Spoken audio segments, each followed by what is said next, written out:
as we all know, in the African setting, our parents used to tell us stories by a fireplace. This series of Let It Out has a group of youth that are right behind me who are going to share their stories on mental health issues, mental health challenges, and how they have been able to overcome it. And everyone else will introduce themselves, their favorite name, and what animal best describes them. Yeah, thank you, Davin. This is Eugene. We are going to introduce ourselves by our favorite animals. Your name and an animal that describes you. Yeah, Eugene, and I think it's a dog. Very loyal and very loving. What has been going through my mind, I think for the past year, it has been career growth and career development. So I happened to graduate from university mid last year, and I was lucky to have gotten a job just before graduation earlier that year. So this job is not related to what I studied. So thinking about career growth and career development, I had this individual pressure mounted by myself, not anyone else. You understand? So I was really underlooking the value of the job I'm having right now, not looking at how lucky I am to have what I'm having right now, to have started working before even graduating and focusing on what I was chasing. So this was really disturbing me so much. But then happy to read some books, joining the mental health community, talking to you guys on different meetings, online sessions. I got to really sit down, and what I got from those sessions was mindfulness and valuing what I have right now, because I think true happiness is really in looking at what you have, appreciating what you have today. So I started counting my blessings, looked at what I have right now, and at least I managed to offload that pressure, and I realized that really I'm doing well off than I think. And from that, I'm actually much happier, and I'm taking every day at a go, every step at a go. And that's how I managed to do away with that anxiety, because I was so much worried. When am I really going to get that job? When am I really going to do this? But then appreciating what I have and taking a step, one by one, I think I'm doing much better off, and that is it for me. Okay, that is a beautiful experience that you've shared. I know so many people are going through challenges of career growth, and yeah, it can be challenging. I have been through it, you know, coming from a background where people think the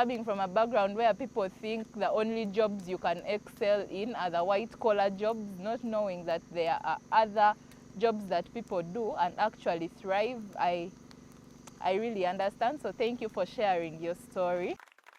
I'm Namaganda Catherine, Administrator, Mind by Source Support Uganda. And I think I represent the crested crane because it's beautiful and peaceful and respected. My story, short. The fact that I grew up with my mother, only my mother, no friends, no village, it's school and my mother. So that made me an introvert in the way that I cannot associate with others. I feel like they cannot understand me, or I cannot express myself very well. I lost confidence and being shy. So it has affected me in so many ways. The fact that I lose so many opportunities because of that, of not being confident and not expressing myself. But I hope being with members or associating or being part of this organization, it will help me, like this event, now I'm out here talking to everyone, I'm not shy, I'm confident. Maybe with time, it will go and I'll be fine. Okay, that's beautiful that you've shared. I love the fact that, I appreciate the fact that you are actually confident, because the mere fact that you're sharing in such a space at a point and you're vulnerable while sharing it shows a level of confidence, and with time we hope to see you grow. We hope to see you get through what you are going through. Hi everyone, I'm Tambi Derek. My favorite animal is a dog.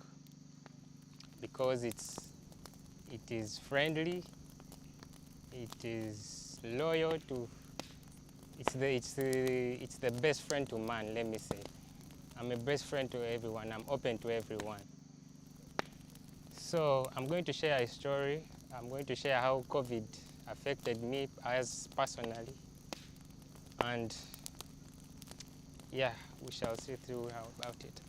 One, COVID affected me in a certain way that it made me to lag behind academically, in a way that I fell short of graduating in time. You know, COVID took long, and as you know, when you take long without going to school, still you fall short academically. So COVID affected me in a way that we didn't have time to revise since we took off a break. So going back to school, I was affected in a way that I performed poorly in my academics, and I got a retake which made me to fall short of graduating in time. In a certain way, it has affected me. It has affected me from getting a number of opportunities because I haven't graduated in time. But I haven't given up. God has blessed me that I've got many job opportunities, though they were short term. And in a way, it makes me feel bad that the people I studied with, some of them are better off in a certain way, though even some of them are not better off in a certain way. So I thank God who has blessed me with a number of opportunities that I can earn some money, even if I haven't graduated in time. That's my story. A lot of people were affected in their education, a lot of people were affected in their finances, and it took a huge mental health toll because we all know when an economy is not sound, people will do everything to get money, and sometimes that alone takes a toll on their mental health. I appreciate the fact that you shared with us, and we hope for better opportunities. And the fact that you did not give up is an encouragement to someone that you can push on and on and on until you get where you want. The sky is not the limit. Yeah, good evening. I'm Victoria, and I think I represent a wolf being humble. I'm very humble, like, I don't know. And so I've been so much affected in a way that I grew up with my parents, and me being the last kid, they gave me too much, I don't know, too much. They pampered me a lot. So this thing affected me, like I couldn't, everywhere I could be, like I go to school, I'm always wanting to go home, like I'm in class, but I'm thinking about my parents. Like sometimes I just start crying from nowhere, like, so this thing really affected me, and I really managed it by coming to stay with my big sisters. So when I came to stay with my big sisters, I tried to forget about, like, okay, it really made me socialize with my friends. Like my sisters could tell me, go out and have fun with your friends, like that. Just because they wanted me to try and be in that kind of life. Yeah, so that's why I managed and now at least I am fine. I can even stay with my parents, seeing them for a full year. Yeah. Okay, it is nice knowing that there are people who are that attached to their parents, and I think that is an encouragement to people who are not attached to their parents. Everyone deserves some parental love. So the fact that you've been able to go through that and be able to socialize makes you, I give you thumbs up for that, because a lot of people might not be able to come out of it. Like if they have a parental love kind of syndrome, they would want to be around their parents all the time, man. Sometimes you need to break out a little. So I appreciate that you shared. Good evening. My name is Zamoding Barbara. So the animal I think that could really define me as Barbara, I think it would be a chameleon. Why would I say a chameleon? Like me personally, I easily adopt the environment that I'm in. I easily change, but in a good way. In a good way. So if you ask me like how COVID affected me, if we remember very well, when COVID came in, most of the people, like, not even most of the people, all of us were forced like to start home. Only those, let me say, they call them how? The essential workers were the only people that were allowed to move around and go to work. So when we were told like to stay home for all those days, all those months, they told us to stay home. Remember, most of us, our parents used to work.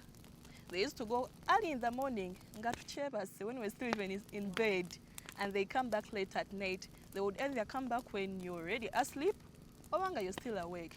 So by the time everyone was told to stay at home, like remember, before at home, you could easily do those chores at home, like if it's washing plates, if it's mopping the house, no one is there like to supervise you. But when mom came back home, they could easily notice each and every mistake that we're doing at home. Like you'll be like, if I do this, they'll be so tight on me. They could easily notice what I'm doing.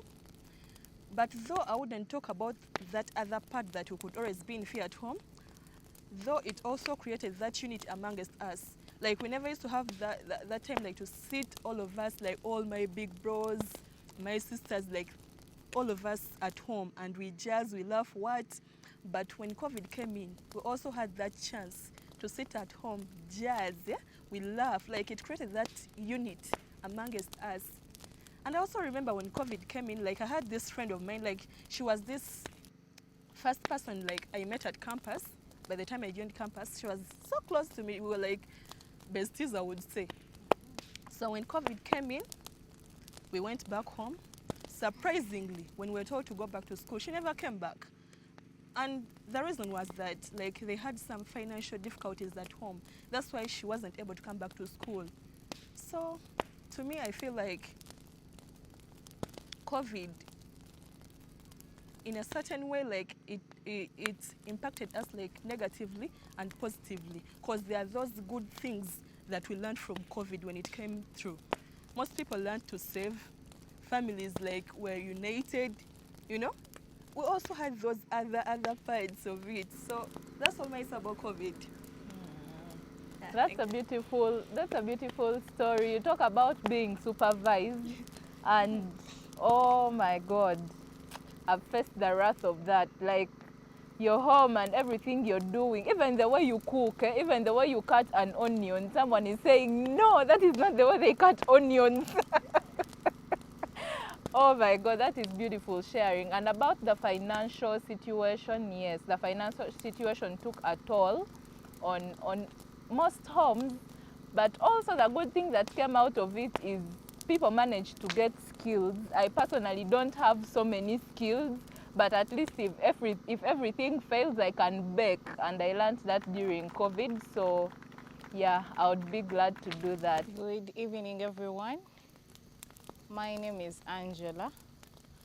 The animal I would attach to myself would be a lion. I know I'm a strong woman, and how do I say it? There is a level of respect I attach to myself that should be given out, that I think is what it's given out to the people. So that's why I describe myself that way. COVID, it's not about myself, but it still affected me. This is about a very close friend of mine. So, you know, COVID made some parents, I would like stay home. And during that stay home, there are also very many secrets that came out. You know, there are men who have been, I would say men because it's the man picture in this. So COVID, staying home. So apparently the father had another woman. But this is a family that we are neighbors and family friends.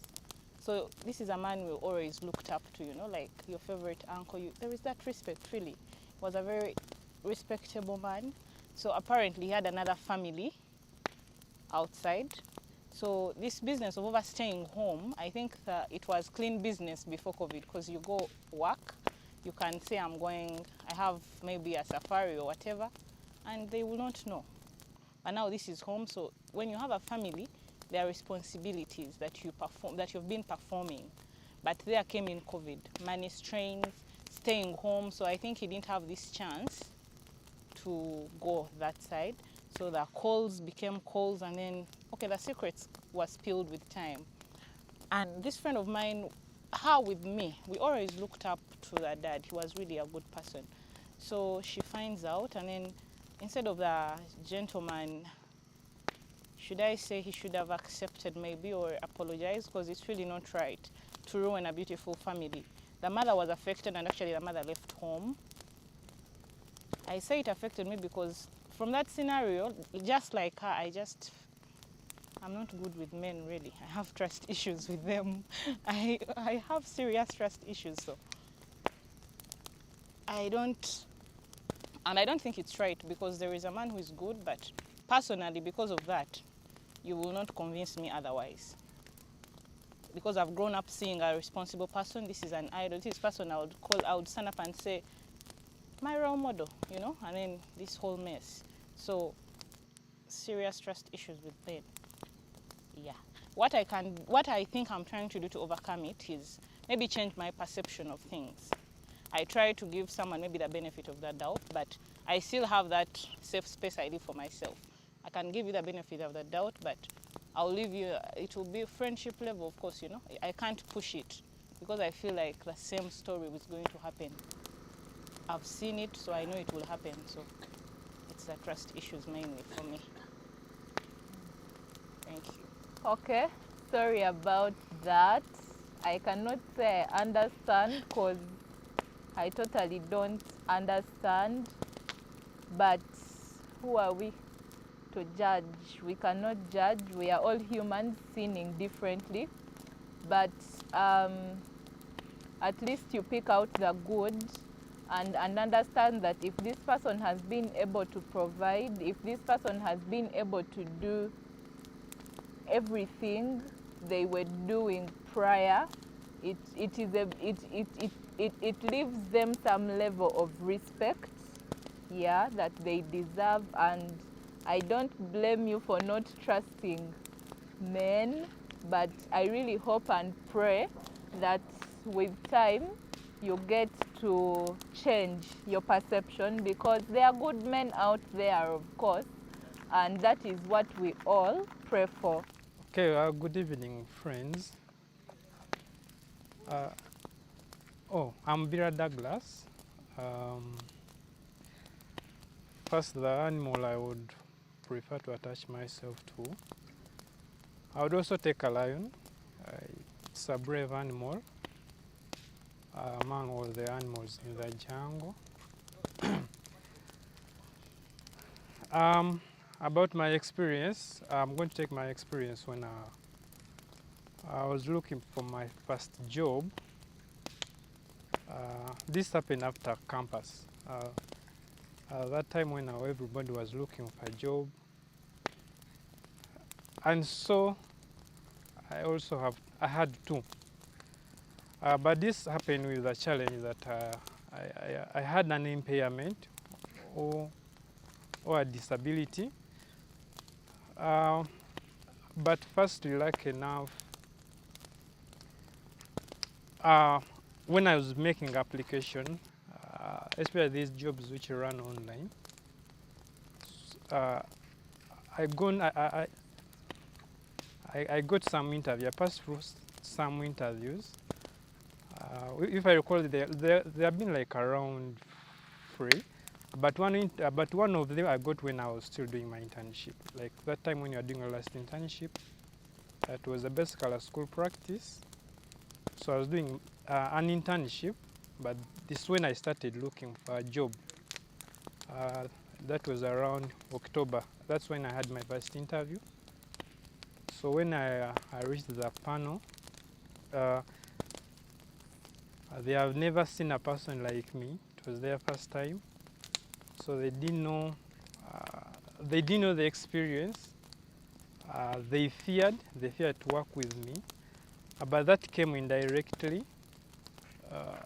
According to the questions they asked, some of them were linked. I hoped somehow, at first that one affected me, so that one I failed. Then other two came in, but those ones they are more directly to me. They are open. They said, all in all, we cannot employ you, we cannot work with you. We don't know how we can handle you. We don't know your experience. We don't know. Basically, like they fear they don't have they don't have the accommodation or the accommodation which will handle me. So even some of them advised me that there are basically some organization, communities. There are those schools which are basically with persons with disability. So they thought that's where I would work best. But at first it was my determination not to limit myself in those communities. I basically look towards inclusion, I can say, because of the society I've been brought, I've come from. So it has been basically an inclusive society. So I thought really that one would not work for me. But with that, failing those one, even I thought maybe this would run, like it would be the whole thing. That's how things are going to be. It became it was something like a stigma. I thought maybe people are having this perception about people with disability. They fear to work with us. They don't know how they can accommodate us. But in mind, I said I was not looking basically how accommodative they can be. I was looking at the point of working hand in hand. So they also, but even though they also didn't know how accommodative they can, but the fact they don't know how accommodative they can be, I thought it's also just a wrong perception. So, but in all, I had to keep on pressing because at the end of it, I had to be employed. I had to look for a job. I had to earn a living. I had to leave my parents. I also had to become independent as a man is supposed to. Thank you for letting us know how people are, how communities are not inclusive enough, because currently I think as people are trying to get different buildings, get employees,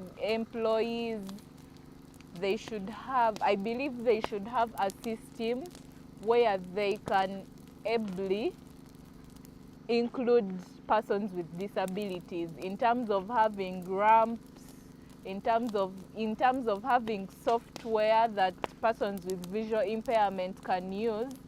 So I hope that the world out there can do better than what is happening right now. And I appreciate, I personally appreciate the different organizations or companies or schools or societies that have been able to take you in, because then it shows that despite the fact that a lot of people do not know much about impairments and persons with disabilities, at least they are open to learning. Good evening, everyone. My name is Brenda Niwamanya, and I think my favorite cat, I mean, my favorite animal is a cat because a cat is ever humble unless it is disturbed and calm. Yeah, for me, I faced a lot of challenges when I was growing up. First, I lost my mother when I was still at a very young age in P3. It affected me a lot. Like I couldn't breathe, and my mom had only me. I didn't have brothers, I didn't have sisters, so it affected me a lot. Then my aunties took me. Then it also happened in COVID that I fell sick to the extent I was thinking maybe I had COVID-19, and me being humble, like so naive.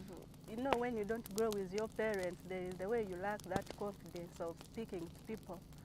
I would fall sick, I just keep quiet until they come to know that I'm sick. So they came to know that I was not feeling well, and I was seriously sick. They took me to the hospital, and they checked for me. They checked COVID. They said I was okay. Then they checked other diseases. They gave me medicine. I went back home, and from then I started realizing that no one can take care of you more than your parents. Then it kept on growing. Now I know those people whom I stay with love me, and I also love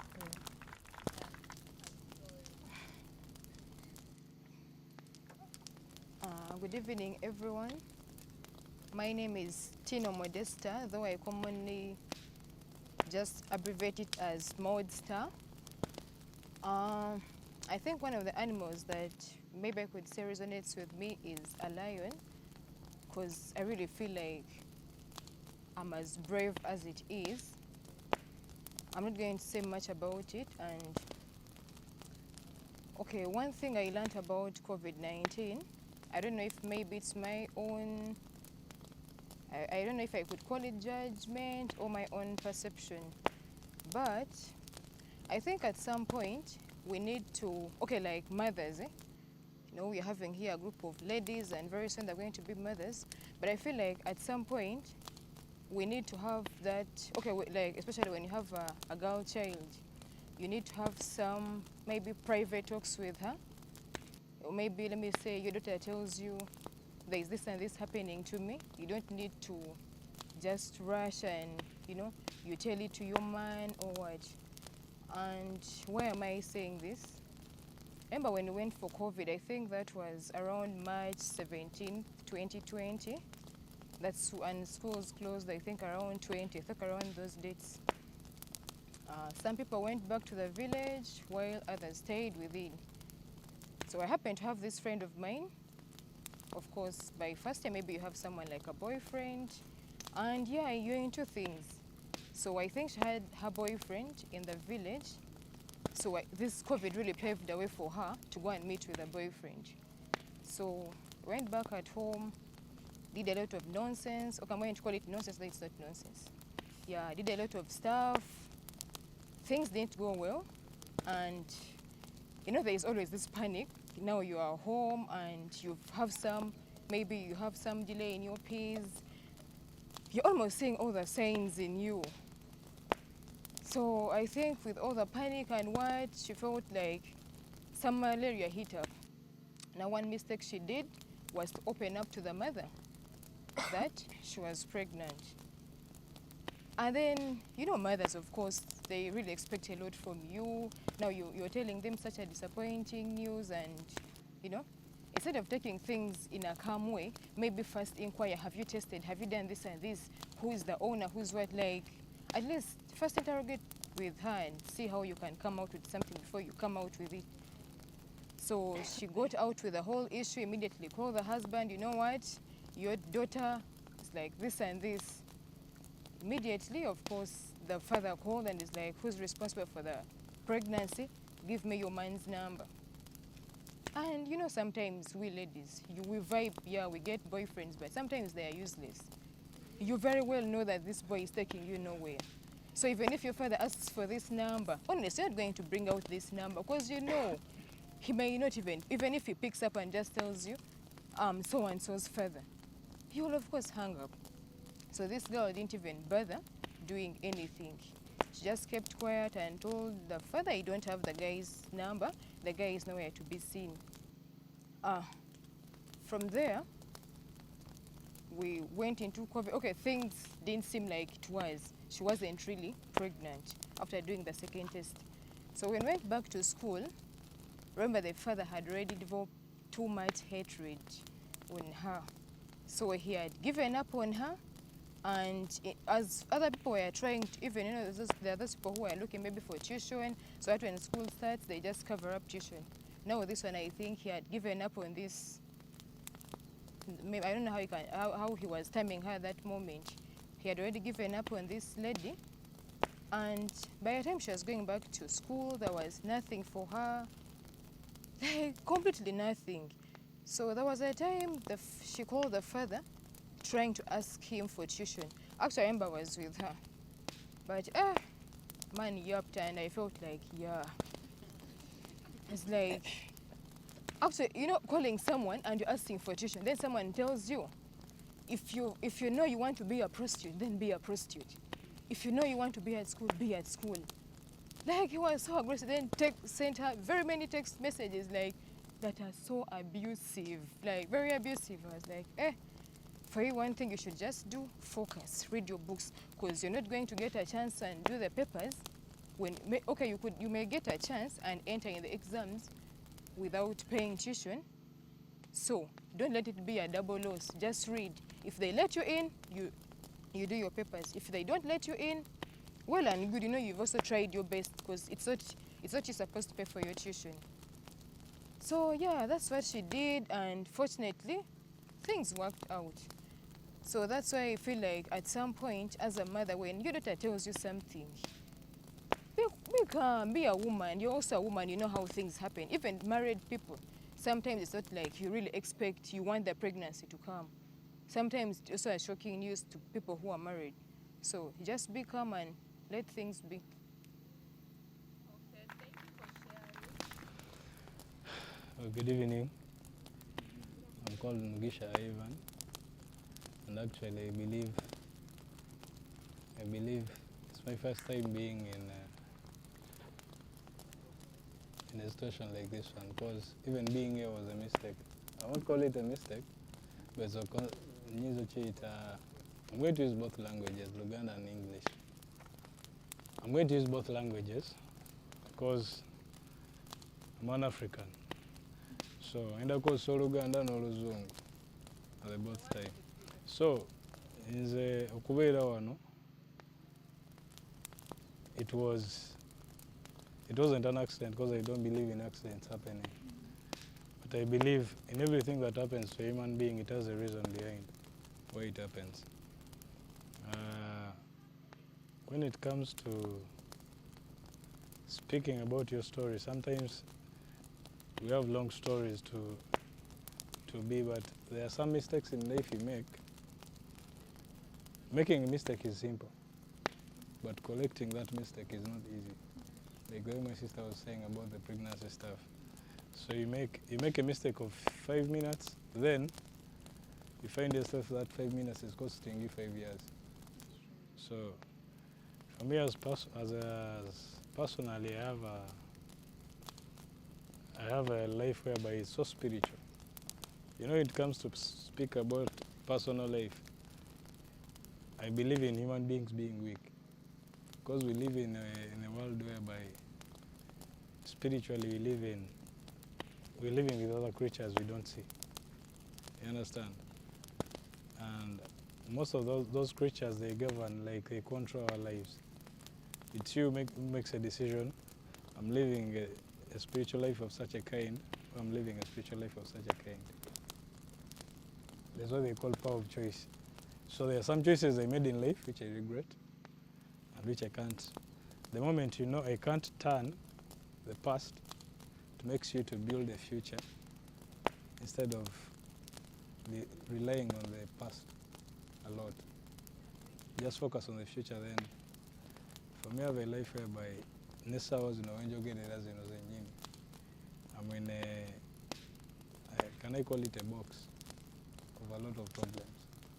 not a lot of problems. I have issues whereby sometimes they need someone to speak to, like the way you're speaking to each other, because personally, most of the people here, they have a lot they can't open out. But for me personally, I came to meet one of the guys here before this all happened. I spoke to him and I got to know what I was speaking about is what is going to take place in this place. So he told me, if you don't mind, you'll give us your story, which I want to give, but I'm not going to give the whole of it because it's a lot. But there's some stuff that governs this life. There's relationships. There's those problems you get through relationships. Where you have a relationship whereby like the time I'm speaking now, I had a girlfriend whereby I made her a business, and instead of her coming to stay in the business, someone else got her a better business. You understand? And the business they got, it was the business I made for that girl. They just added in some stuff, then she stayed there. So whereby I had some loans also to pay. So financially, that stuff happens. But getting out of that is the most. I won't say a lot because I can't analyze the whole of it. But what I know, focusing on the future is better than focusing on the past. That's all I can say. Thank you. Good evening, friends. My name is Perez, and I'm a member of Mind Bus. The animal that I feel represents me is not necessarily an animal, it's a bird, the eagle. And why I think it best represents me is, in life I always find balance in situations, even when they are challenging. And the eagle has that balance that I think imitate. It also has that eyesight, the vision, that I feel I have some kind of vision. I'm visionary. So I see myself as an eagle and other traits of the eagle. So from the stories I have heard from my friends here, it shows us that we need to actually have more of these discussions. There are many unsaid things. We cannot say everything here. I also have a story.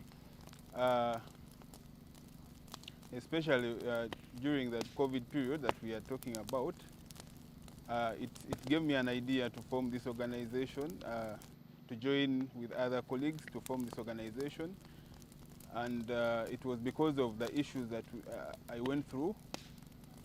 I went through a number of issues during COVID. And before COVID, I survived about three accidents, life-threatening accidents. And at some point I was asking God, why me? Why am I going through this? Friends advised me to stop driving. You know how people have superstitions about things that happen to you. So everyone was telling me, maybe you need to stop driving, get a driver, what? I decided to continue driving because I thought these were accidents. And since then, I've not gone through such situations. So I learned that not everything in life, Africans put superstition to everything. And that affects our mental health. And you start thinking maybe someone is after me and all that. During COVID, I got COVID. And it was also life-threatening for me. Fortunately, I found balance and survived. I stopped watching news because every time I would watch news, I would think of death. I lost colleagues, about 2 colleagues who died during that COVID period, who I used to work with, who were working with our organization then. So that all affected me, and I was thinking, how different am I? One of them was a sports person, and I thought this person was healthy, and now what about me, who has been not living a perfect life? So I saw death coming.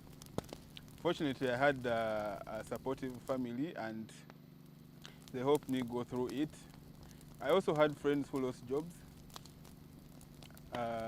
These were breadwinners for their families, and they would come and share their stories. And you'd also understand that organizations by then were not meeting they were not making money. So it was normal for them to lose jobs, but you would think, why, if this one has lost a job, maybe, I mean, how different am I?